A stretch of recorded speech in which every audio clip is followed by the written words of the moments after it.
भाई आगे स्क्रीनिंग है, हम लोग बात करते हैं स्क्रीनिंग के बारे में, बात करते हैं प्रोसेस पे आते हैं। तो स्क्रीनिंग 2 बार, मतलब एसएसबी नहीं, दोनों बार स्क्रीनिंग, जबकि काफी बच्चे बहुत बार स्क्रीन आउट भी होते हैं। तो प्रिपरेशन वगैरह कहाँ से करिए और क्या टेक्निक आपको लगता है कि जिस चीज ने आपको हेल्प करा दोनों बार स्क्रीनिंग होने में? अब टैट, जो टैट है, टैट में कई बार ऐसा भी होगा कि कोई पिक्चर ऐसी आ गई जिसका कोई आइडिया नहीं आ रहा, मतलब कई बार होता है कि बिल्कुल पिक्चर देख के बंदा ब्लैंक हो जाता है, तो वहां पे क्या अप्रोच रहती है, क्या सोच के लिखते हो स्टोरी? उसके बाद यार यहाँ पे आते हैं हम लोग आगे कि अपना जीटीओ का पार्ट है। जीटीओ आई थिंक एक बहुत इंपॉर्टेंट पार्ट है एसएसबी में, क्योंकि 2 दिन का प्रोसेस है, बाकी सारे 1 दिन के प्रोसेस हैं। और जीटीओ में टास्क भी बहुत ज्यादा है। तो जीटीओ के लिए क्या प्रिपरेशन रहती है? आई थिंक जैसे आप मास में भी गए हो, तो काफी वहां पे आपको उस चीज से हेल्प मिली होगी शायद। हाँ हाँ।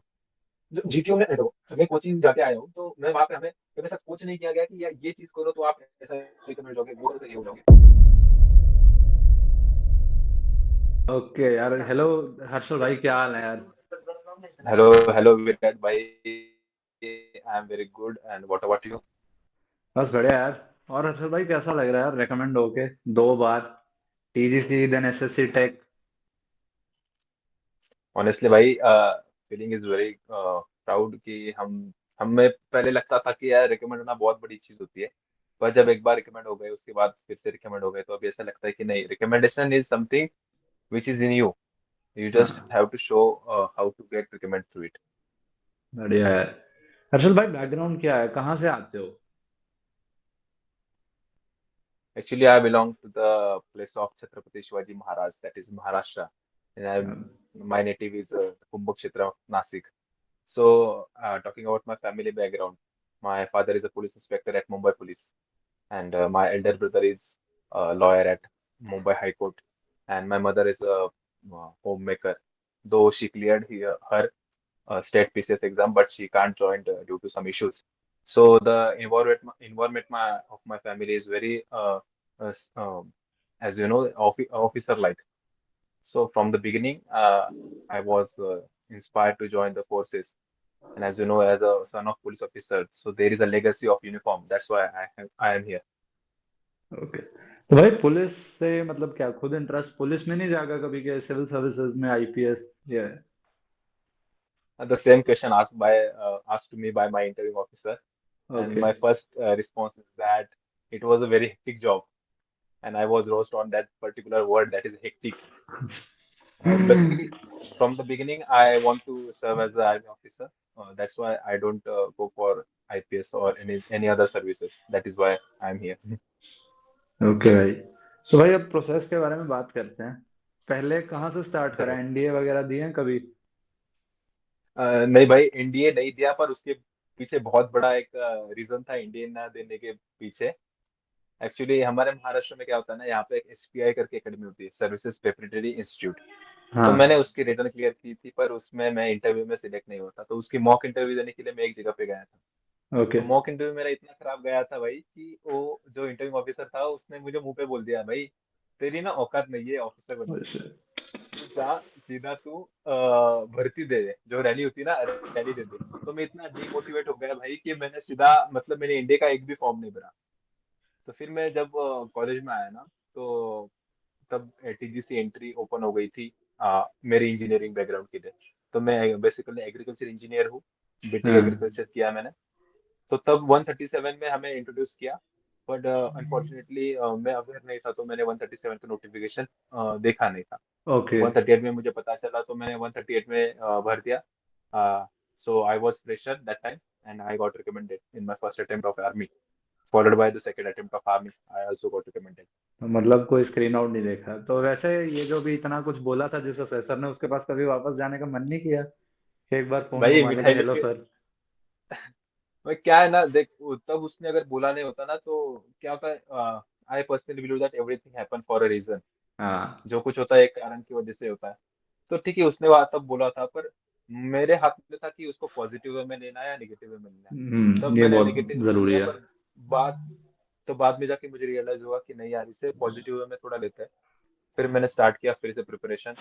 और हम्म। वो एक दिल में ना ऐसा मुझे चुभता था कि यार मुझे पहले से आर्मी में जाने का शौक है। जब मैं ऑफिसर्स देखता था, जैसे यहाँ पे हाँ। स्कूल ऑफ आर्टिलरी है, मैं ऑफिसर्स देखता था, तो मुझे लगता था यार मैं मेरा सपना कहीं तो भी छोड़ रहा हूँ। तो मैंने फिर से प्रिपरेशन स्टार्ट किया। मेरे बहुत से सीनियर्स थे जिसने सीडीएस क्लियर की थी, तो मैंने फिर उनसे गाइडेंस लिया, फिर उनसे इंस्पायर हुआ।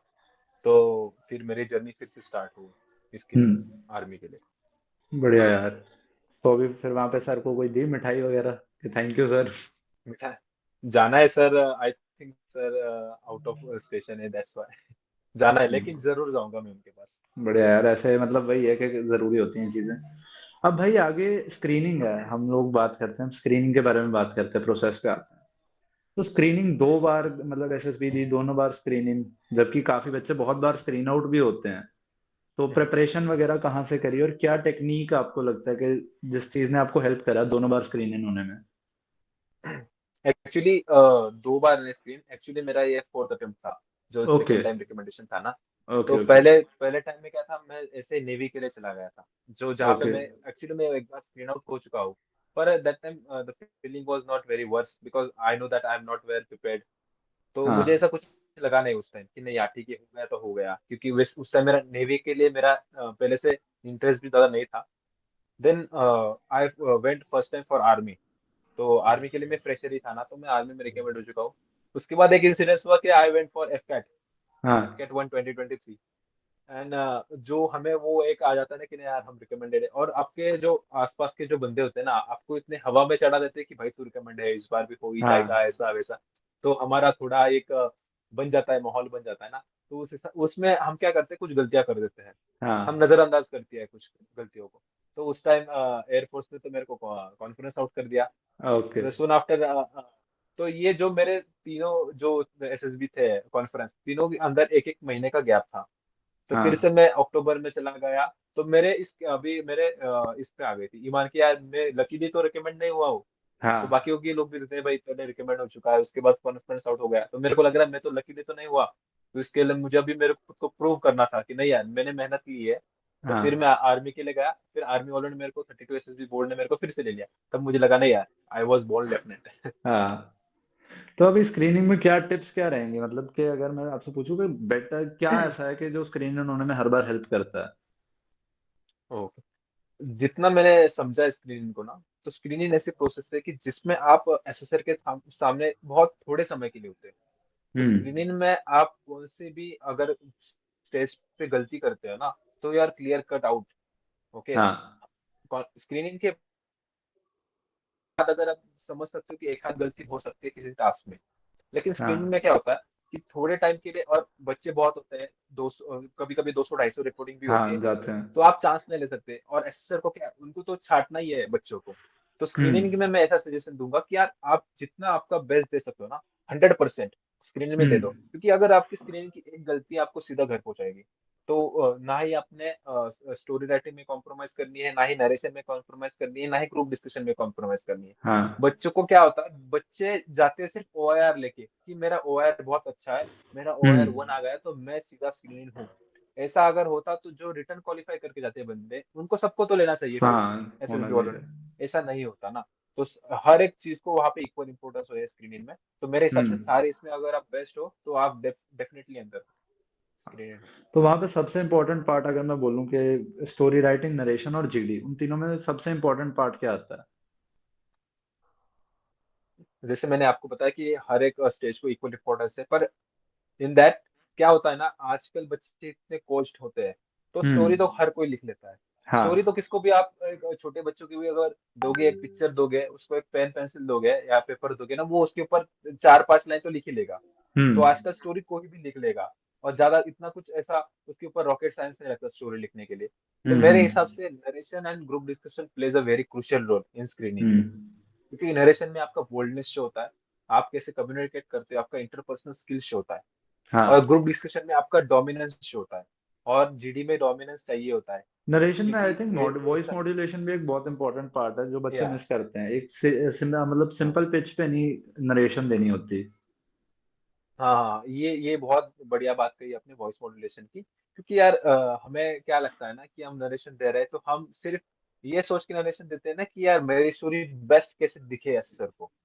तो हम्म हम उसमें क्या करते हैं, सिर्फ असेसर को एक टारगेट रख के उसको इंट्रोड्यूस करते हैं, क्योंकि देखो स्क्रीनिंग में हमें असेसर को मतलब हाँ। ये करना ही नहीं होता, एड्रेस करना ही नहीं होता। जो है वो ग्रुप में, तो ग्रुप आपकी स्टोरी नहीं समझ पा रहा है तो आपके नरेशन का कोई मतलब नहीं बनता। तो हम्म मैं सिर्फ इतना कहूंगा कि नरेशन में बी बोल्ड, बी क्लियर, तो आप नरेशन आपका अच्छा जाएगा। उसके बाद ग्रुप डिस्कशन की बारी आती है, तो ग्रुप डिस्कशन में आपको थोड़ा बहुत ग्रुप में थोड़ा अलग दिखना पड़ेगा, क्योंकि आपको पता है आर्मी में क्या होता है, कभी कभी 10-12 बंदे इकट्ठे बात करने लगते हैं। हाँ। तो आपको उसमें एक अपॉर्चुनिटी ग्रैब करनी होती है कि मैं अब बोलूंगा। और हम्म। अगर आप नहीं करते तो आपका नरेशन कितना भी अच्छा हो, आपका स्टोरी कितना भी अच्छा हो, जब तक वो आप ग्रुप को हैंडल करने की कैपेसिटी नहीं है आप में, तो आप तक आप ऑफिसर नहीं बन पाओगे। तो ये हम्म। एक ग्रुप हैंडलिंग कैपेसिटी चाहिए नरेशन ग्रुप डिस्कशन में, मुझे ऐसा लगता है। तो ये मतलब हो गया सारा है ना, स्क्रीनिंग में तो ये सब चीजें हो गई। तो हर बार क्या मतलब सेम फीलिंग आती थी स्क्रीन इन होने पे, कि आगे आगे मतलब यही था कि इस बार तो स्क्रीन इन हो ही जाएंगे, कि ऐसा था? हाँ नहीं, पहली बार जब मेरा नेवी का था ना, तब मेरे को क्लियर कट पता था मैं स्क्रीन आउट हूँ। जिस हम्म। और उसके बाद मैंने 3 एसएसबी दी, 3 एसएसबी में मुझे पता था कि मैं क्लियर कट स्क्रीन इन हूँ। क्योंकि हम्म। वो एक पता चल जाता है ना कि आपने कितने एफर्ट्स दिए हैं। और बाकी के बंदे भी आपको बोलते हैं कि अप्रिशिएट करते ना, यार तूने तूने अच्छा पॉइंट दिया है, तूने हाँ। सबकी सुनी है, तू सबको चांस दे रहा था। तो एक पॉजिटिव वाइब आती है ना। मुझे तीनों बार पता चल गया था कि मैं स्क्रीन इन हूँ। इवन तीन दोनों रिकमेंडेशन में भी मेरे को पता चल गया था कि यार मैं रिकमेंड हो सकता हूँ। हम्म। तो मुझे इतना मतलब प्रॉब्लम नहीं था उस चीज में। तो बढ़िया यार। अब आते हैं भाई साइक पार्ट पे। साइक आई थिंक सबसे इम्पोर्टेंट पार्ट जिसको, जो मुझे लगता है एसएसबी में है, क्योंकि उसको आप खुद असेस हम्म। नहीं कर सकते। वो आपको पता नहीं, आपने जो लिख दिया है बस एसर जानता है और वही है। तो यहाँ पे क्या आपने मतलब कोई कोचिंग वगैरह ली है साइक के लिए? I had been to the EMAS okay. in June, but what I personally feel that is psych is something which is a mirror image of your own personality. क्या होगा, देखो बच्चे ऐसे भी कि जिनको 20-20 अटेम्प्ट हो चुके हैं एसएसबी देते हुए, और आप हम्म। देखोगे ना, तो एक SSB is a open book test. क्योंकि हाँ। जो पिक्चर्स आ रही है एसएसबी में वो पूरे इंटरनेट पे घूम रही है। हाँ। आपको कुछ कुछ पिक्चर तो सिमिलर दिखेंगी, बहुत फिर भी बच्चे दिखती हैं। रिकमेंड नहीं हो रहे। हम्म। फिर भी आप बच्चे रिकमेंड क्यों नहीं हो रहे? क्योंकि बच्चे क्या करते हैं, एक बेस्ट परफेक्ट स्टोरी उसके ऊपर बनाते हैं, उसको लिख के वहां पे आ जाते हैं। ठीक है, आपने आप बाय गॉड ग्रेस आपको 12 में से जो, ठीक है, हम अगर ब्लैंक स्टोरी छोड़ भी दी, 11 में से हम्म। 6 पिक्चर आपने जो प्रिपेयर किए वो आ गई। आ जाती पर है, हाँ। पांच पिक्चर को आप क्या करोगे? तब वो they are the assessor who assess from last 10 to 12 years। They easily come to know that this guy is a mug. आप मगअप हम्म। करके आए हो स्टोरी, वहां पे आप कुछ भी पिक्चर एक दिया है, आप लिख कुछ और रहे हो, तो उनको पता चल जाता है कि नहीं यार ये बहुत ही मतलब इसके बहुत हार्डकोर रिपीटर है, इसने हम्म। यूट्यूब से यहाँ से ज्ञान लेके आया है और वहां पे चेप दिया है। तो ऐसा हाँ। करना नहीं चाहिए। बेसिकली जो आपकी ओन पर्सनैलिटी है उसको लेके चलो, एक सिंपल और क्रिस्प सॉल्यूशन लिखो किसी चीज के ऊपर, तो इजीली आप हम्म। इन हो जाओगे। मेरे स्टोरीज भी ज्यादा कुछ ऐसे रॉकेट साइंस में था, उसमें एक सिंपल स्टोरी थी, ऑर्गेनाइज करना करना था कुछ तो भी, तो उसके ऊपर मैं स्टोरी बनाता हूँ। और वो कितना भी मुझे पता नहीं मुझे मार्क्स कितने मिलते हैं उससे, पर एक, उसमें मैं रिकमेंड हो रहा हूँ, मतलब वो स्टोरी वो कंसिडर कर रहे हैं। हम्म। तो उसमें कभी ऐसे खुद से ओएल क्यू असेस करके मतलब स्टोरी को मतलब चेंज करने की कोशिश करिए, कि जो दिमाग में आता है वो फ्री थॉट लिखते हो? एक्चुअली हाँ, जैसे आपने साइकोलॉजिस्ट भी बोलते हैं कि जो फ्री थॉट आपके मन में आए ना उसको लिख दो। ऑयल क्यू हम्म। हम बोलते हैं oil Q, oil Q, oil Q क्या है? ऑयल क्यू एक एट्रीब्यूट है ना। ऑयल क्यू हम ऐसे ला नहीं सकते अपने अंदर, वो इनबिल्ट हाँ। होना चाहिए। या तो आप उतने परफेक्ट होना चाहिए कि आप एडेप्ट कर सके उनको। तो इतने कम उम्र में आप इतने भी परफेक्ट नहीं बन पाओगे। तो अंदर आपके अंदर जो क्वालिटीज है, जैसे हम बोलते हैं ना, अगर आपको एक्सीडेंट के पिक्चर दे दिया और आप ऐसे पर्सन हो जो एक्सीडेंट को देख के डर जाता है, जिसको खून हम्म। देख के वो डर जाता है, वो उसके ऊपर हम्म। क्या ही स्टोरी बना पाएगा कि मैं वहां पे गया, स्ट्रेचर लेके उसको उठाया, उसको लेके गया हॉस्पिटल, वो ऐसे स्टोरी नहीं बना पाएगा। पर आप ऐसे पर्सन हो जो जहाँ पे हाँ। एक्सीडेंट होता है या कोई गलत चीज होती है वहां पे जाके स्टैंड लेते हो, वहां पे हम्म। जाके लोगों को मदद करते हो, तो ऑब्वियसली आपकी स्टोरी सबसे अलग दिखेगी। और आपको आपका वो रियल कैरेक्टर वहां पे बाहर आएगा। तो हर चीज आप कॉपी नहीं कर पाओगे ना। तो जो आपके ओन पर्सनैलिटी वहां पे वो साइकोलॉजी में दिख जाती है। हम्म। अब टैट, जो टैट है, टैट में कई बार ऐसा भी होगा कि कोई पिक्चर ऐसी आ गई जिसका कोई आइडिया नहीं आ रहा। मतलब कई बार होता है कि बिल्कुल पिक्चर देख के बंदा ब्लैंक हो जाता है, तो वहां पे क्या अप्रोच रहती है, क्या सोच के लिखते हो स्टोरी में?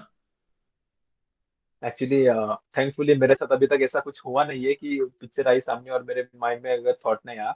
तो इसके लिए आपको हम्म। एक ही करना पड़ेगा कि आप ज्यादा प्रैक्टिस करो। कि कौन सा भी हम्म। अगर आपको इमेज दिखता है ना, इमेज दिखता है तो आप सोचो कि यार ये पिक्चर अगर मुझे एसएसबी में आ गई तो मैं इसके ऊपर हम्म। क्या लिख पाऊंगा। ऐसे हम्म। आपको प्रैक्टिस करनी पड़ेगी। मैं आपको अगर मैं बताऊंगा तो मैंने लगभग 300 से 400 स्टोरी प्रैक्टिस कर चुका हूँ, मैं लिख चुका हूँ अपने हाथ से टाइम लगा के। तब जाके मैं फर्स्ट अटेम्प्ट में मेरा सिलेक्शन हुआ था। बहुत ऐसे बढ़िया नहीं है। कि रैंडमली वहां पे आप जाके बैठो और कुछ भी दिखाए तो आप लिख दो, और किसी को पॉसिबल नहीं है कि 30 सेकंड में पिक्चर देखो और 4 मिनट में एक स्टोरी लिख दो अच्छी सी जो उनको हम्म। कन्विंस हो पाए।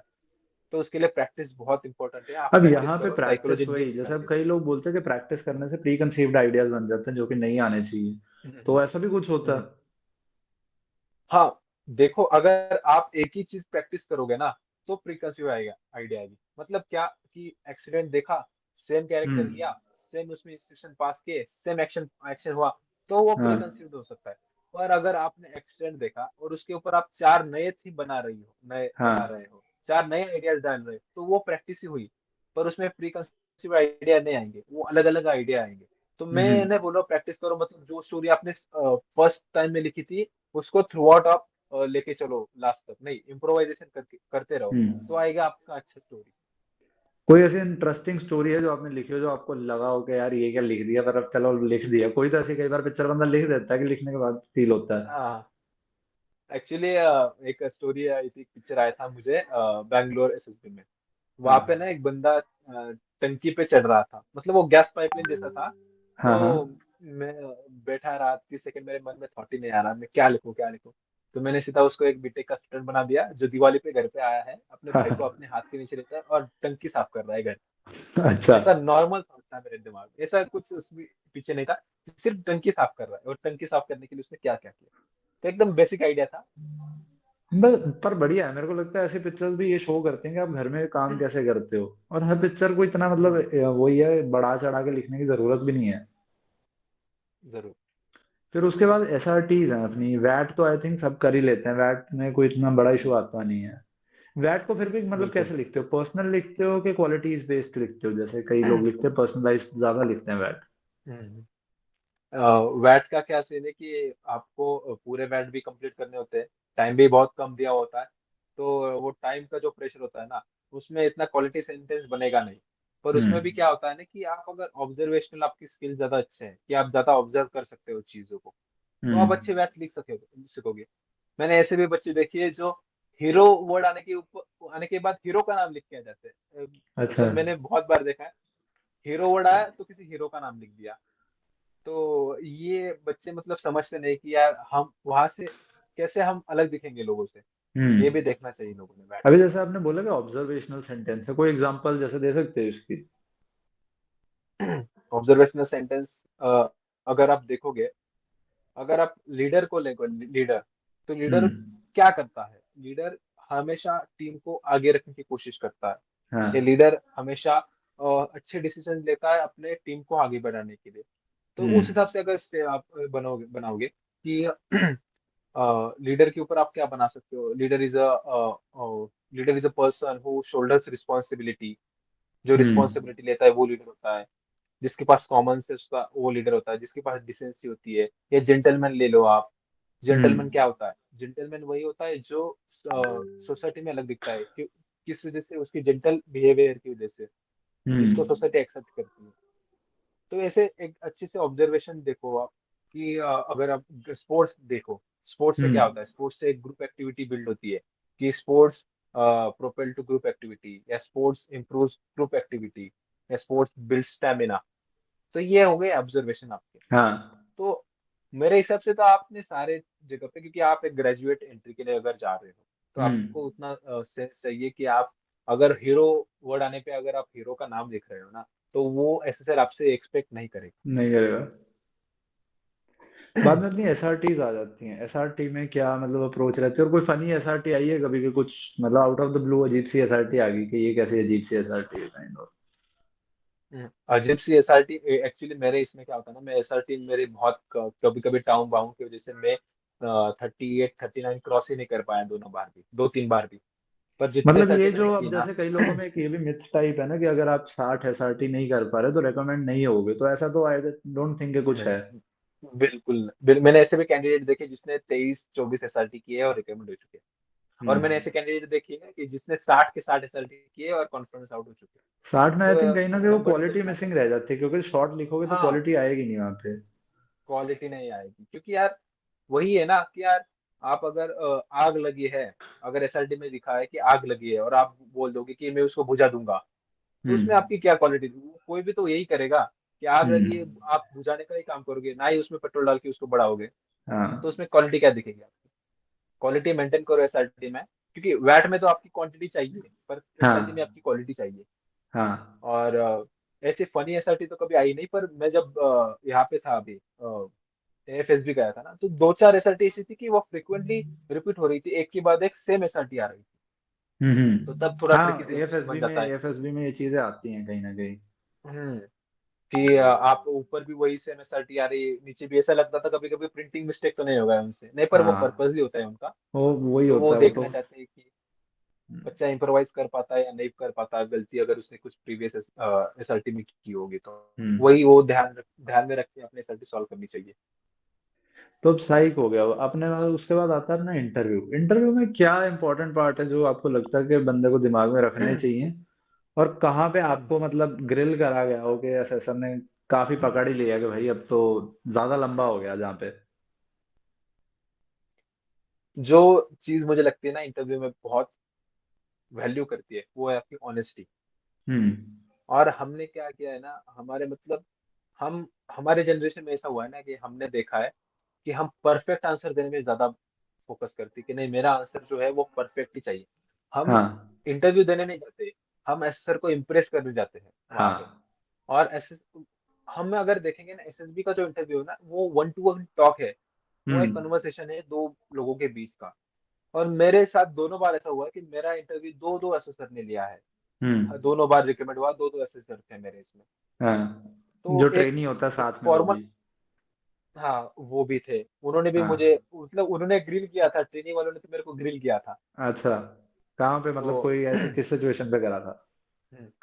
जैसे मैंने आपको पहली बार बताया ना कि उसने आपने जैसे पूछा कि पुलिस फोर्स आपने क्यों ज्वाइन नहीं किया, आपके फादर हम्म। अगर पुलिस ऑफिसर है तो हाँ। मैंने मेरे मुंह से within a microsecond निकल गया कि it is a very hectic job. अच्छा। तो हम कहते हैं ना कि if you go for a profession you don't have the right to blame other professions. तो हाँ। वहां पे मेरी गलती मुझे समझ में आ गई कि यार मैंने गलती तो यहाँ पे कर दी कि उसको हेक्टिक बोल दिया। हाँ। पर सुनर मैंने क्या किया कि नहीं सर, हेक्टिक इसके वजह से है कि उनको अननेसेसरी जॉब बहुत दिए जाते हैं। जैसे हो गया वीआईपी बंदोबस्त हो गया, या किसी हम्म। सेलिब्रिटी के पीछे उनको लगा दिया, या हम्म। कुछ सेलिब्रेट फेस्टिवल हो गया, तो वो उनकी पर्सनल और प्राइवेट लाइफ को बैलेंस, प्राइवेट और ऑफिशियल लाइफ को बैलेंस नहीं कर पाते, इसके लिए मुझे लगता है वो हेक्टिक है। तो उसने हम्म। वो वर्ड पकड़ के रखा, हेक्टिक हेक्टिक हेक्टिक लास्ट तक। तो आपको ये नहीं लगता कि आर्मी की जॉब हेक्टिक है? तो मैंने कहा हाँ सर, नहीं लगता, क्योंकि उसमें तो छुट्टी भी मिलती है, एक प्रॉपर हाँ। छुट्टी, आपको टाइम स्पेंड मिलता है जिसमें आप फैमिली को आप अपना टाइम दे सको।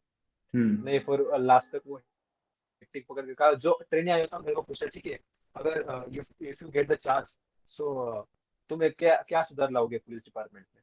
तो मैं हम्म। उनको पूछा कि sir as a police officer, तो था yes, I don't want to be a police officer, I want to be an army officer. तो ओके। थोड़ा हंसा। तो हाँ। तो वो बोलता है but sir as a legislature I definitely do some changes. तो बोलता हाँ। हाउ? सर मैंने कहा sir, if government of India give me the chance to become the minister, then I will हाँ। Definitely make some policies. तो वो हाँ। हंसता है, मुझे देख के बोलता है कि so you want to be a prime minister? मैंने कहा सर, ये हाँ। People of India give me the opportunity to become the prime minister, then I will definitely become the prime minister, हाँ। And then I do some policies to curb this hectic schedule of the police. तो हंसता है, हाँ। दोनों मेरे तरफ देख के हंस रहे हैं एक दूसरे की तरफ। तो ये फनी सिचुएशन था उसमें मेरे बट इंटरव्यू आई में थिंक हुआ कहीं था। ना कहीं ये जो फनी सिचुएशन है ना, ये बहुत अच्छा जवाब है कि बहुत कम लोग ये कॉन्फिडेंस रखते हैं कि अब ये बोल दें कि हाँ मुझे तो बनना है प्राइम मिनिस्टर अगर मिलेगा मौका। कई लोग यहाँ हाँ पे अंडर कॉन्फिडेंट हो जाएंगे कि अरे सर ये क्या बोल दिया सर ने तो बेइज्जती कर दी। ऐसा नहीं होता। हाँ हाँ। हाँ। एक्चुअली क्योंकि हम देखते हैं ना, देखो जब हम जाते हैं ना किसी सिनेमा हॉल में अगर जाएंगे हम, या हम्म। किसी कोई नाटक देखने जाएंगे, प्ले देखने जाएंगे ना, तो जो ऑडियंस बैठी होती है ना, वो कभी नहीं चाहती कि जो प्ले कर रहा है ना वो कभी फेल हो। वैसे हम्म। ही जब हम इंटरव्यू में बैठते हैं, सामने जो एसेसर बैठता है ना, वो होता है एसेसर, वो होता है हमारा ऑडियंस। वो कभी नहीं हाँ। चाहेगा कि जो सामने बच्चा बैठा है ना वो गलतियां करे।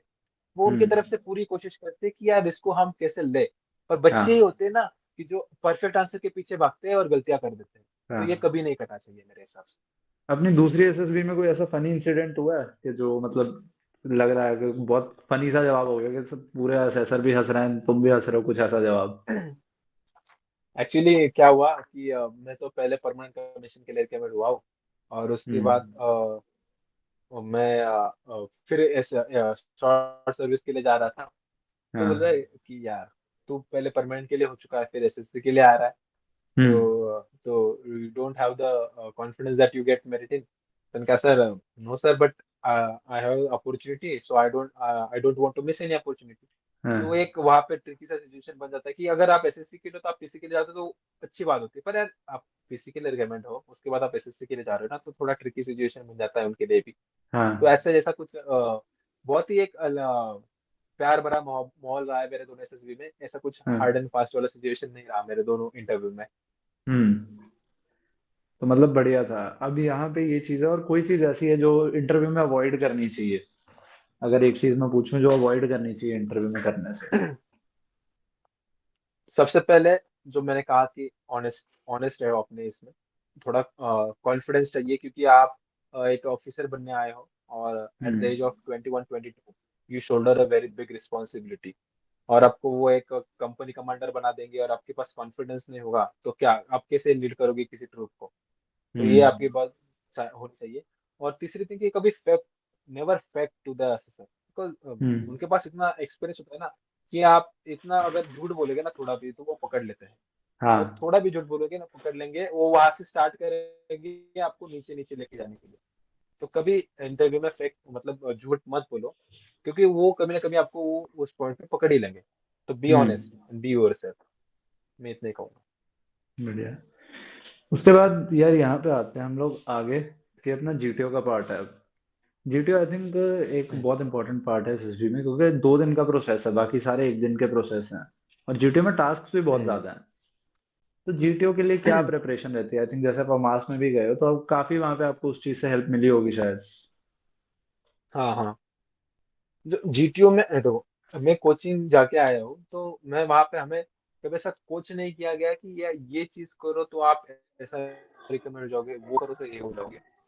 It is like a training, कि आपके हम्म। अंदर क्या क्वालिटीज है, और क्या क्वालिटीज आपके अंदर है पर आप छुपा के रखते हो। तो हाँ। वो वहाँ कैसे आप सामने वाले को दिखा पाओगे। क्या होता है, बच्चे में क्वालिटी होती है पर वो दिखा नहीं पाता ना। दिखा नहीं पाता। कि ग्रुप एक्टिविटी हो गया, कुछ कुछ हम्म। बंदे अड़ जाते हैं कि नहीं भाई, फट्टा तो मैं ही लगाऊंगा, बल्ली तो मैं ही उठाऊंगा, रस्सी तो मुझे ही हाँ। बांधनी है। आइडिया नहीं आएगी पर फिर भी वो वहां पे खड़े रहेंगे। तो वैसे कभी ग्रुप आगे नहीं बढ़ पाएगा। तो मेरा यही कहना है कि उसका नाम ही अगर ग्रुप टेस्टिंग मतलब वो है, ऑफिसर है हाँ। जो ग्रुप को टेस्ट कर रहा है, तो आप इंडिविजुअल हाँ। परफॉर्मेंस क्यों दे रहे हो। जहाँ पे चीज है इंडिविजुअल परफॉर्मेंस देने की, वहां पे आप डेफिनेटली दो। पर अगर पीजीटी जहाँ पे प्रोग्रेसिव ग्रुप टास्क हो रहा है, और वहां पे अगर हम्म। आप एज ए इंडिविजुअल डटे हो कि नहीं मुझे ही ये चीज करनी है, तो वो आपके नेगेटिव में जाएगा, हमेशा ही नेगेटिव में जाएगा, कभी पॉजिटिव नहीं हाँ। जाएगा। अब अगर आप अच्छा जवाब दे रहे हैं तभी, तो हम्म। वहां पे एज अ ग्रुप आप परफॉर्म करो। और अगर एज अ ग्रुप परफॉर्म करोगे तो ही आपको उसके पॉइंट्स मिलेंगे, वरना कितना भी अच्छा करो कोई मायने नहीं रखेगा हम्म। उस चीज को।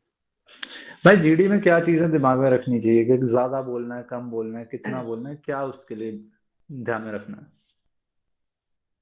एक्चुअली ये जो जीडी है ना, जो जीटीओ में होता है, वो जीडी और जो पीपीडीटी का जीडी होता है ना, उसमें जमीन आसमान का फर्क होता है। हाँ। क्योंकि पीपीडीटी के जीडी में क्या होता है, हर किसी को अपनी स्टोरी सुनानी होती है।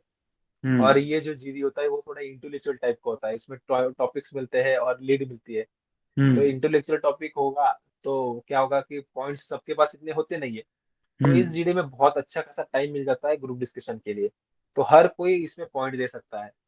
तो इसमें मैं इतना कहूंगा कि यार अगर आपको मौका मिल रहा है ना अभी पॉइंट देने के लिए, तो आराम आराम से पॉइंट दो, सबकी सुनो। हम्म। कि बच्चे भी कम है, ज्यादा से ज्यादा 8 8 से 10 बंदे होंगे एक ग्रुप में। हाँ। सबको एक कुल चांस मिलेगा वहां पे बोलने के लिए, तो वहां पे हड़बड़ी मत करो, सबको आराम आराम से बोलने दो। और अच्छे अच्छे एक वैल्यू एडिशन करो ग्रुप डिस्कशन में, तो उससे आपका चांसेस हो सकता है रिकमेंडेशन। हाँ। उसके बाद जीपी आ जाती है अपनी, 2 जीडी के बाद जीपी में मतलब क्या लगता है क्या अप्रोच रहनी चाहिए? जैसे कुछ बंदे क्या करते हैं कि जीपी में लड़ने लग पड़ते हैं, लड़ने का तो आई थिंक कोई आइडिया हम्म। बनता नहीं है वहाँ। नहीं नहीं, बिल्कुल नहीं। जीपीई का जैसे जैसे हमने देखा जाए ना, उसकी जीटीओ सर भी बोलते हैं कि जीपीए का ऐसा कोई स्ट्रक्चर नहीं है कि हम्म इसी फ्रेमवर्क में जीपीए लिखो। जीपीए आप कैसे भी लिख सकते हो, उसका पैराग्राफ फॉर्म में लिख सकते हो या पॉइंट फॉर्म में लिख सकते हो। तो ऐसा कुछ ऐसा जो उसका स्ट्रक्चर नहीं है। तो जीपी का डिस्कशन में क्या होता है ना, तो फिर वही बात आ जाती है जो बात हमने पीपीटीटी में कही कि पीपीटीटी में सबके पास बोलने के लिए पॉइंट होते हैं ना, तो जीटीए हम्म में भी वही होता है। सबके पास सबका पेपर सेम है, सिर्फ आंसर सबके अलग अलग होते हैं, तो सबको अपने आंसर सुनाने होते हैं ना। तो वही हम्म डिस्कशन का जो माहौल है ना, जो पीपीटीटी में होता है, वही जीपीए में बन जाता है। तो मैं वही हम्म कहूंगा कि जरा शांत रहो, शांति एक ऑफिसर लाइक क्वालिटी दिखाओ कि यार एक हम्म मैच्योरिटी थी ना, वो मैच्योरिटी दिखाओ हर डिस्कशन में। तो आप जो कोई नहीं देखता ना, वो जीटीओ सर देख लेते हैं। इसीलिए हम्म तो वो ब्लैक कलर का रिबन का गॉगल पहना हुआ होता है हाँ, ना उन्होंने, वो तो मतलब कि वो वो है ना, कहाँ देख रहे इंसिग्निया हैं है हमें पता उनका। नहीं चलता। हम्म हाँ, तो हमें पता नहीं होता वो कहाँ देख रहे हैं। तो अपना पॉइंट दे दो, जिसको जो सुनना है वो सुन लेगा बराबर। हम्म हमारे को एक बात बोली थी हमारे जीटीओ सर ने कि ग्राउंड में दो लोग सुनते हैं, एक भगवान सुनता है, एक जीटीओ सुनता है। तो तुम हाँ, अपना करो, एकदम बाकी बराबर। काम मेरे पे छोड़ दो। हाँ, एकदम सही। तो भाई कभी कोई ऐसा फनी किस्सा हुआ कि जीटीओ में मतलब कि फट्टा बल्ली के साथ बहुत कुछ होता है, कभी कोई किसी के मार वार ही देते हैं लोग, ध्यान ही नहीं होता कईयों का तो। मार मेरे इसमें तो मार वार मैंने देखा, मेरे खुद को लग गई थी। अरे। एक्चुअली मैं I was the only fresher जिसको बॉम्ब टास्क मिला था। और ओके। बॉम्ब टास्क मिलने के तो बहुत खुश हो ये जाते हैं मतलब लोग उसमें। पता चल जाता है कि हाँ, और फ्रेशर एज अ फ्रेशर आपको बॉम्ब टास्क मिल रहा है तो आप खुश हाँ नसीब हो। तो मुझे बॉम्ब टास्क मिल गया, तो मैं थोड़ा एक्साइटमेंट में था। तो वहां पे जैसे वो प्लेट्स लगाई होती है ना, कि ऑब्स्टेकल नंबर की प्लेट लगी होती है। हम्म तो जीटीओ सर ने मुझे बुलाया, ब्रीफ किया। और तब मुझे पता चला कि यार पीआईक्यू जीटीओ सर के पास भी होता है। हाँ फिर जो होता है। पीआईक्यू मैंने कहा, वो जीटीओ सर ने सब कुछ मेरे को बोल दिया कि यार मैं तो आरडीसी जा चुका, ये किया वो किया। हाँ कहा, भाई मैंने तो पीआईक्यू दो ही भरे थे। हाँ, कई सेंटर्स में वो एक तो कॉपी देते हैं जीटीओ को, कईयों को में नहीं देते हैं, ऐसा भी होता है। अच्छा, तो फिर हम्म सर से बात हुई थोड़ी बहुत। फिर सबऑर्डिनेट्स को बुलाया। तो एक्चुअली क्या हुआ, एक फनी किस्सा ऐसा हुआ था कि वहाँ पे थोड़ी ठंड थी ना, बारिश हो चुकी थी एक दो दिन में। हम्म तो मुझे सर्दी, और मैं थोड़ा महाराष्ट्र के बैकग्राउंड से आता है, तो हम थोड़े हाँ गर्म पानी से नहाने वाले लोग हैं। वहां पे जाके हाँ थोड़ा ठंडा पानी से नहाया तो सर्दी हो गई थी। और एक्चुअली एक लेडीज बैच भी वहां पे आई थी नेवी पायलट के लिए। हाँ, और बैंगलोर में। हाँ, और 17 17 SSB की भी बैच चल रही थी। और हाँ लड़कियों की बैच और हमारी बैच एक ही ग्राउंड में चल रही थी। तो आपको पता है लड़कियों का जीडी और लड़कियों का पीजीडी कैसा होता है।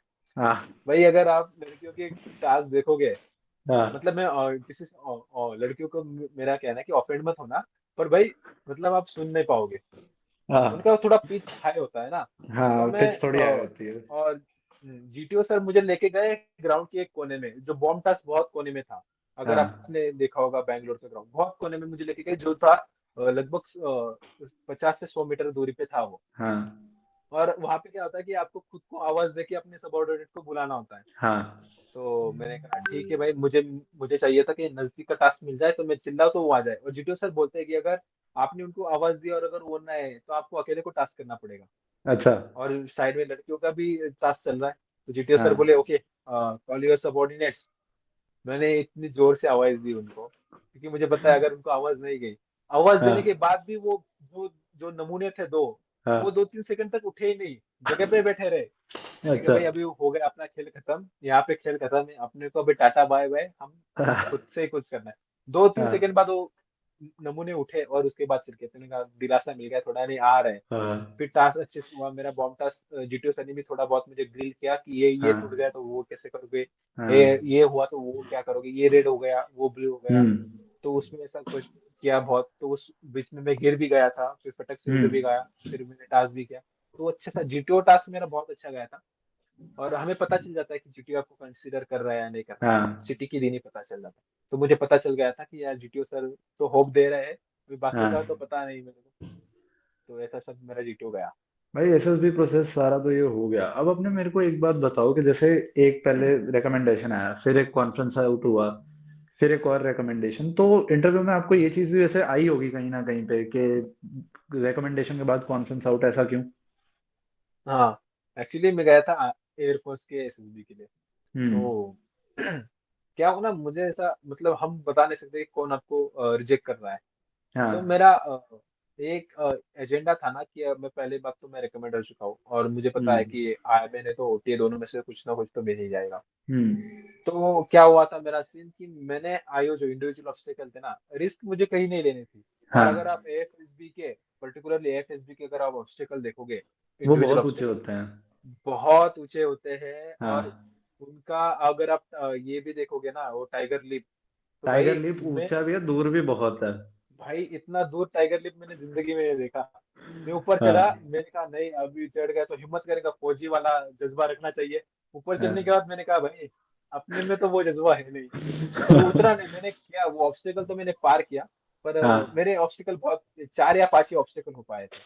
हाँ। और ये था मेरा सीन। और अगर आप एएफएसबी का देखोगे ना, पीजीटी वगैरह, तो उसमें ज्यादा आइडियाज लगते नहीं है। जैसे बंदे आर्मी के एएसएसबी में लगाते हैं ना कि नहीं कैंटिलीवर बना दो, ये बना दो, वो बना दो। नहीं, उसमें सिर्फ डबल ब्रिजिंग के ये बनते हैं। हाँ, डबल डबल ब्रिज ब्रिज ही लगाओ, चलता है ऊपर वहां पे। चले जाओ हम्म। एएफएसबी में। और तीसरा थिंग ये हो गया था कॉन्फ्रेंस राउंड की, मुझे ऐसा लगता है ना, मेरा इंटरव्यू जो था ना वो पहला था 7:30 बजे, सुबह 7:30 बजे मेरा इंटरव्यू था। मुझे ऐसा लग हम्म। रहा था भाई कि वो सामने वाले एसएसआर सर जो है ना, वो भी मूड में नहीं थे एसएसबी मेरे इंटरव्यू हाँ। लेने के लिए।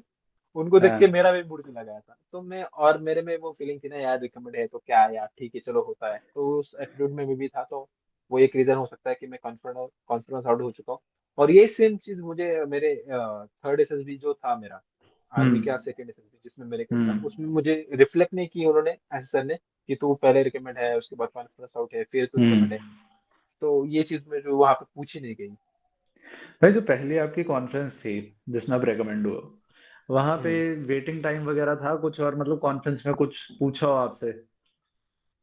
वेटिंग टाइम था मेरा लगभग 7-8 मिनट का, 7-8 मिनट ले सकते हो आप, वेटिंग टाइम था। हाँ। क्योंकि मेरा चेस्ट नंबर 4 था और ओके। चेस्ट नंबर 4 से ही उन्होंने रिकमेंड करना चालू कर दिया था। 1 2 3 4 हम्म। के बाद सीधा चेस्ट नंबर 4 को वेटिंग पीरियड था। तो मुझे थोड़ा हम्म। अच्छा भी लग रहा था कि नहीं यार, मेरे लिए सोच रहे बंदे, अंदर बैठ के हाँ। सोच रहे। 7-8 मिनट का वेटिंग पीरियड चला, उसके बाद बेल बजी, मैं अंदर गया सीधा। वही सब कि क्या खाना कैसा था, ऐसा था कि रैंक करो अपनी परफॉर्मेंस को, रैंक करो तो रैंक करते हैं हम्म। परफॉर्मेंस, क्यों ऐसा लगता है। तो ये उसकी जवाब देती है, बाकी how was your stay, any difficulty. यही बस बेसिक चला। पूरा कॉन्फ्रेंस मेरा 1 से 1.5 मिनट तक ही चला होगा। अच्छा। उसके बाद वो बोले हाँ तो फिर जाने के लिए बोल दिया उन्होंने, ऐसा मतलब था वही 6 फिक्स। के डिस्कशन से पहले ही डिसाइड हो गया होगा कि पास करना है। हाँ हाँ, ऐसा मुझे लगता है। और सेकंड कॉन्फ्रेंस में, मतलब ये जो थर्ड कॉन्फ्रेंस थी कुछ आर्मी, नहीं, जिसमें दोबारा रेकमेंड हुए? उसमें तो कुछ नहीं चला भाई। मैं सिर्फ, हमें जलंधर में तो क्या करते हैं ना, रोड पे खड़ा करते हैं, ऐसे 100 मीटर दूर रोड पे खड़ा करते हैं कॉन्फ्रेंस के समय। और जब हम्म। आपका वो एक एक चेयर आगे की बढ़ती जाती है ना, तो वहां से बुलावा आता है। हाँ। हाँ। बुलावा आया, हर चेयर पे मैंने, ये बताओ, हर चेयर पे मैं लगभग 5 से 6 सेकंड भी नहीं बैठा मैं। और जब हम्म। मेरी बारी आई ना, मैं चेयर चेंज करके आगे गया, मेरे आगे का जो चेस्ट उतना में नंबर था नंबर वो आ गए। चेस्ट नंबर 4 था। वो भी रिकमेंड हो चुका है, चेस्ट नंबर 4 भी रिकमेंड हुआ उस अटेम्प्ट में, और मैं भी हुआ। तो वो अंदर जाना, मैं चेस्ट चेयर पे बैठना, वो गया अंदर, 30 सेकंड बाद फटक से बाहर आ गया, मेरा बेल बज गया और मैं भी अंदर चला गया और मैं भी तुरंत बाहर आ गया, मुझे ऐसा लगा। और वहां पे मुझे सवाल पूछा उन्होंने कि हम्म। मुझे ऐसा लगा कि उन्होंने पूछा कि so Harshal you are previously recommended, so हाँ। What do you think, how many chances are there to get merit in. तो मेरे मुंह से गलती से निकल गया, sir there are very high chances. तो हाँ। मुझे ऐसा लगा कि मैं जरा ओवर कॉन्फिडेंस में चला गया यहाँ पे। पर मैं 30-40 सेकंड कॉन्फ्रेंस शरीर से बाहर आया, मैं वही गिल्ट लेके बैठा पूरे पूरे समय। हाँ। क्या मैंने ऐसा नहीं बोलना चाहिए था, मैंने यार एटलीस्ट हाँ। गुड तो बोलना चाहिए था, वेरी हाई बोल दिया, ऐसा वैसा। हम्म। रिजल्ट आया, डीओ से सर फाइल लेके आए। हाँ। और फाइल देखा, सर आए, उनका तो होता ही है वो एक मोटिवेशनल स्पीच होता है कि हाँ। यार many personality come to the SSB, they don't go through it, but they are very successful in their life. और लास्ट में बोलते हाँ। हैं you are the brightest batch I have ever seen, and the results are bright, and you are going to see in upcoming minutes. और हाँ। कुछ नहीं, शुरू कर दिया, चेस्ट नंबर 4, हम्म। चेस्ट नंबर 5, हाँ। चेस्ट नंबर और 2 चेस्ट नंबर लिए, फाइल बंद करके चले गए। मैंने कहा भाई इतनी अच्छी ब्राइट ब्राइट बैच अगर आप बोल रहे हो, और अगर आप हाँ। 37 में से सिर्फ 4 बंदे ले रहे हो, तो वर्स्ट बैच में आप क्या करोगे। तो ये सब ऐसा वर्स्ट मेरा बैच में सेकंड वॉश आउट एक्सपीरियंस है होता अभी है। तक में। हाँ थैंकफुली मेरे इसमें तो कभी मतलब मैंने वॉश आउट बैच देखा नहीं, पर बहुत दुख होता होगा शायद से वॉश आउट, यार भाई सारे बच्चे उसमें परफॉर्म अभी कर रहे हैं। रिएक्शन इसका मैं बताऊंगा आपको, वॉश आउट बैच का क्या होता है। वॉश आउट बैच में हंस रहे होते हैं सब एक दूसरे की शक्ल देख के, किसी को भी नहीं लिया। वहां ज्यादा हंसी हाँ आती है कि इतने भी क्या अच्छा। खराब थे हम सभी। हम्म। भाई रिएक्शन क्या था, मतलब फर्स्ट रिकमेंडेशन, फिर फोर्थ में फिर रिकमेंडेशन जो थी एसएसबी में, मतलब रिएक्शन क्या था, क्या फर्स्ट ज्यादा बेटर था, क्या मतलब दोनों सेम थे? फर्स्ट ज्यादा बेटर था क्योंकि वो फर्स्ट टाइम रिकमेंडेशन था ना। तो मतलब जो घर पे मैंने फोन किया तो मेरी माँ जब सुनी, क्योंकि उनको पता है उनको मैं बोल के आया था। पापा को तो हाँ मैंने स्पेशली बोला था कि आऊंगा तो अफसर बन के आऊंगा अभी। हाँ। तो वो एक वर्ड सुनने के लिए वो तरस रहे थे, रिकमेंडेशन रिकमेंडेड। और हम्म। आपको पता है कि जब आप रिकमेंड हो जाते हो ना तो वहां से आपकी वो ना सुई कसना चालू कर देते हैं। दे हाँ कि screw your document happiness, document वो भरो। आपको फॉर्म, हाँ डॉक्यूमेंटेशन का फॉर्म वॉर्म सब भरने के हाँ लिए दे देंगे। और आपको क्या होता है कि घर पे सबसे पहले फोन करके बताना होता है। हाँ तो जैसे मैंने उसके बाद मैं हमारा कॉन्फ्रेंस का रिजल्ट हुआ 12 साढ़े 12 बजे। हमें वो फोन मिले 3 बजे। हाँ। 3 घंटे बाद हमें फोन मिले। जैसे मैंने हम्म फोन लगाया, जब मैं रिकमेंड हुआ तब मुझे कुछ नहीं लग रहा था। मैं सिर्फ बैग हम्म। पकड़ के खड़ा था, मुझे पता है मेरा चेस्ट नंबर तो आएगा ही। मैं बैग पकड़ के सीधा हाँ खड़ा था। और डीएसओ सर आए, सबसे पहले मेरा चेस्ट नंबर लिया, तो चेस्ट नंबर 4। तो मैंने सिर्फ यहाँ का बैग उठा के वहां से फॉलो आउट होके दूसरी फॉलो इन बना ली थी। वहां पे हाँ। फॉलो इन हो गया था। तो ऐसा कुछ लगा नहीं, पर जब मैंने मेरे घर पे फोन किया और जब मैंने सबसे पहले एक वर्ड बोला कि रिकमेंडेड है, मेरी माँ, मेरे पापा और मेरा भाई तीनों लोग रो रहे थे। वो देख के मुझे बहुत खुशी हो रही थी कि घर वाले बहुत रो मतलब रहे हैं बहुत और बढ़िया हम खुश फीलिंग हैं। होती है यार वो। बहुत। और सेकंड टाइम तो उनको भी ऐसा कुछ लगा नहीं कि यार सेकंड टाइम ठीक है होता है हो कि गया। हाँ हो गया, ठीक है, पहले भी हुआ फिर हो हो गया, गया। पहले भी हो चुका है, अभी क्या है, वही वही सब ऐसा हुआ था सेकंड टाइम। हम्म। बढ़िया है। अभी मेडिकल दोनों बार हो, दो बार हुआ है, तो दोनों बार क्या रहा मेडिकल का? दोनों बार मैं मेडिकली फिट हूँ, दोनों बार मुझे एक भी टीआर नहीं है, दोनों बार मैं मेडिकली फिट था। ये तो और भाई उसकी ये बड़ी भगवान का चमत्कार होता है, मेडिकल फिट होना तो। हाँ हाँ, चमत्कार एक बार हो सकते हैं भाई, पर दो दो बार तो नहीं हो सकता चमत्कार, हाँ क्योंकि वही दोनों मतलब बार मैं कह रहा हूँ कि अच्छा है हम्म, भाई, बढ़िया है। हाँ क्योंकि दो बार मेडि बोर्ड भी अलग थे। एक तो पहला हाँ। मेडिकल मेरा आर एयरफोर्स कमांड हॉस्पिटल से हुआ और दूसरा मिलिट्री हम्म। हॉस्पिटल से हुआ। तो दोनों बार मेरी ट्रेजेडी ये हुई ना कि मैं 2-3 किलो ओवरवेट ही था। अच्छा। तो वो 2-3 किलो ओवरवेट निकालने के लिए ना मुझे जो हम्म 4-5 दिन इतना रगड़ा रगड़ा खाना पड़ा ना कि मैंने हम्म। तो अभी तो जलंधर में जो मेरा मेडिकल हुआ ना उसमें मैं हाँ। 6 किलो ओवरवेट था। अरे और जलंधर में ऐसा है ना कि अगर आप 200-300 ग्राम भी कम ज्यादा हुए ना तो आपको सीधा टीआर मिल जाता है तो मेडिसिन फिर में। बचे कैसे फिर? तो भाई मैंने तुझे पता है 2 दिन तक मैंने ना खाना खाया, ना ज्यादा पानी पिया। पानी इतना हाँ पीता था कि जितना सिर्फ मेरा मुंह गीला हो सके, उतना हाँ पानी पिया। मेरे साथ जो बडीज में रिकमेंड हुए थे ना, वो बोले हाँ साले तू गिर जाएगा अभी, इतना कम हाँ। खाना खाना है। मैंने खाना नहीं खाया, मैं सिर्फ दाल पीता था। तो हम्म। आप बिलीव नहीं करोगे, 2 दिन में मेरा 6 किलो का वजन कम हो गया। 6 किलो मैंने ठीक है, 2 दिन में काटा है। क्या बात है। हाँ 2 दिन में। वहां पे मैं रनिंग करता था। मैं जो जलंधर का है ना, मैंने हाँ कंटिन्यूअस आधा घंटा रनिंग करता था, मतलब वो 4 किलोमीटर, अराउंड 4 किलोमीटर हो जाता था। हाँ, आधे कुछ घंटे खाए में हो पीना जाता है। पी भी गए। हम्म। वो जीटीओ की ड्रेस डाली, प्लस का साइन डाला, बच्चे हंसते थे मेरे पे, अरे इसको प्लस साइन मिल गया तब भी इसका हाँ स्ट्रगल चालू ही है। तो मैंने कहा भाई, जब वो मेडिकली फिट आ जाता है ना तो बहुत खुशी होती है। हाँ तो तो वहां पे दौड़ लगाई मैंने। तो फिर भगवान की कृपा से मैं वहां पे भी मेडिकल फिट हो गया। भाई मेरिट का क्या रहा पहले टीजीसी में? मैं यार जो ऑडियंस ये वीडियो देखेगी ना, मैं उनको यही कहना चाहूंगा कि यार आप अगर आर्मी में आना चाहते हो या किसी भी डिफेंस फोर्स में आना चाहते हो ना, तो आपको हम्म। स्ट्रगल थ्रू द प्रोसेस करना पड़ेगा जब तक आप रिटायर नहीं हो जाते। हाँ। क्योंकि आपका स्ट्रगल चालू होता है स्क्रीनिंग से ही। स्क्रीनिंग हम्म। हुए तो कॉन्फ्रेंस का स्ट्रगल, कॉन्फ्रेंस के बाद आप रिकमेंडेशन का स्ट्रगल, रिकमेंडेशन के बाद आपका मेडिकल का स्ट्रगल होता है, फिर आपका मेरिट का स्ट्रगल होता है। और मेरिट के बाद भी आपका ट्रेनिंग का स्ट्रगल अलग ही होता है। और ट्रेनिंग हम्म। के बाद आपका पूरा वो सर्विस अच्छे से कटे आपका, वो भी स्ट्रगल ही होता है। तो मैं कहता हूँ कि यार अगर आप इस फोर्स में आ रहे हो तो आपको हाँ आपकी मेंटल तैयारी होनी चाहिए कि आप स्ट्रगल करने के लिए आ रहे हो। और हाँ। मेरिट ऐसी चीज है ना, आई पर्सनली बिलीव दैट कि do your best and the things which is not in your hand, don't care about it. हम्म। क्योंकि मेरिट इज समथिंग आपको पता नहीं ना बाकियों का परफॉर्मेंस कैसे रहा है। कुछ कुछ बंदे प्रीवियसली 3-4 बार रिकमेंड हो चुके होते हैं, उनका अलग एक्सपीरियंस होता है। और मैं मेरे परफॉर्मेंस से सेटिस्फाई था क्योंकि ये मेरा पहला अटेम्प्ट था और इसमें मैं रिकमेंड हाँ था। मेरे को पता नहीं कि मेरी गलतियां कहाँ हुई है कहाँ नहीं हुई। तो आई वॉज क्वाइट सेटिस्फाइड। और मेरिट की चिंता किसी ने करनी भी नहीं चाहिए, क्योंकि हम्म। आपके हाथ में जो था आपने वो कर दिया। आप वहां पे जाके मेरिट तो चेंज नहीं कर सकते आप। जो रिजल्ट है उसको एक्सेप्ट करो और आगे की तैयारी करने से शुरू शुरू कर दो। मेरा यही कहना है मेरिट के ऊपर। भाई अब एक लास्ट क्वेश्चन पूछूंगा जो आपको आपकी थर्ड कॉन्फ्रेंस में भी पूछा गया था। व्हाट चांसेस डू यू अच्छा think you have in getting in merit of SSC tech? भाई, जिस जिस हिसाब से एसएससी टेक में रिकमेंड कर मेरे जो ब्रांच में है ना, एज पर वैकेंसी बच्चे कम रिकमेंड हुए हैं। तो भाई हम्म। अभी आपको पता है, अगर मैं मेडिकली भी फिट हूँ, मेरे डॉक्यूमेंट क्लियर है, तो भाई अभी एकेडमी जाने की इंतजार कर रहे हैं। ओके भाई, it was a good interview. बहुत बढ़िया लगा आपसे बात करके। भाई थैंक यू, एंड आपसे बात करके बहुत बढ़िया लगा। भाई एक ऑडियंस को मैं इतना ही कहूंगा कि यार, हालात के कदमों पर कलंदर नहीं गिरता, टूटा भी जो तारा तो जमीन पे नहीं गिरता। गिरते बड़े शौक से दरिया समंदर में, पर किसी दरिया में समंदर नहीं गिरता। Thank you. बहुत बढ़िया।